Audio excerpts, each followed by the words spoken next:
ৰাইজ good evening. আৰু আজি মই এতিয়া অকলে আছোঁ। দত্ত আহিব পাৰ হ'ব লৈছে, এইটো দত্ত দেখাই দিছোঁ ৰ'ব, এইটো ৰখি আছে। তো সি আহিব, বাকী সিবোৰ ৰানিং নকৰে, এনেই আহিছে। কেতিয়াবা কৰে বাৰু, নকৰা নহয়, কেতিয়াবা কৰে। আজিও কৰিব চাগে নাজানো আৰু, কিন্তু আজি ইভাগে ৰেগুলাৰ ৰানিং কৰি থকা অকল মই আজি অকলে আহিছোঁ, বাকী কোনো নাই। অকলে হ'লে অকণ বেয়া লাগে আৰু দৌৰি কেনে, অকলে এনেই নিজা লাগে নাই, লগত কোনোবা এটা থাকিলে ভাল লাগে, কথা চথা পাতিবলৈ অলপ ভাল লাগে, ৰানিং কৰি ভাল লাগে যিয়ে নহওক মানে। তো আজিও সেই 8 পাক দিবলৈ চেষ্টা কৰিম, কি হয় চাওঁ আৰু। তাৰপিছত জাম্প এণ্ড চিনাপ আছে, চিনাপ মাৰিব লাগিব।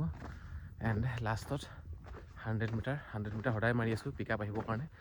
আগতকৈ বহুত আহিলে, সেইটো মোৰ নিজে অনুভৱ কৰিছোঁ। আগতকৈ 100 মিটাৰৰ স্পীডত বহুত আহিলে, আৰু চেষ্টা কৰি আছোঁ আনিবৰ কাৰণে।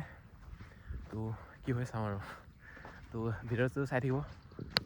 এতিয়া 3200 বেছি হয় আমাৰ ইয়াৰ, 8 পাক দৌৰিলে 3200 বেছি হৈ যায়। তো 8 পাক কমপ্লিট কৰিছোঁ। টাইমটো লাগিছে, টাইমটো মেইনটেইন কৰিব পৰা নাই, বহুত কঁকাল বিষ কি কৰিলে ভাল হ'ব নিজে ক'ব পৰা নাই। পূৰা বিষ হৈ থাকে মানে, দৌৰিলে 4-5 পাক দৌৰাৰ পিছত পূৰা বিষ হৈ যায় কঁকাল। তো সেইটো ঠিক হোৱাই নাই।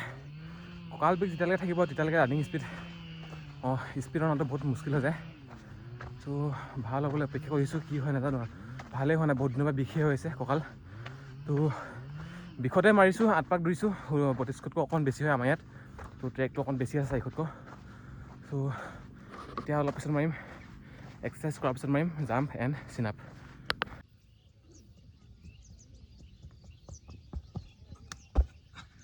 এইফালে দত্তই মাৰিছে বহুত দিনৰ মূৰত, মাৰ চেষ্টা কৰিছে দেই ৰাইজ। আৰু ভিউটো চাওক, কি মজা সুন্দৰ ভিউ আমাৰ ইয়াত, ৰঙা হৈ থাকে। সেইখন এইফালে পাহাৰ, এইফালে ধুনীয়া এটা নদী ভিউ, এইফালে পৰা ৰঙা বেলি।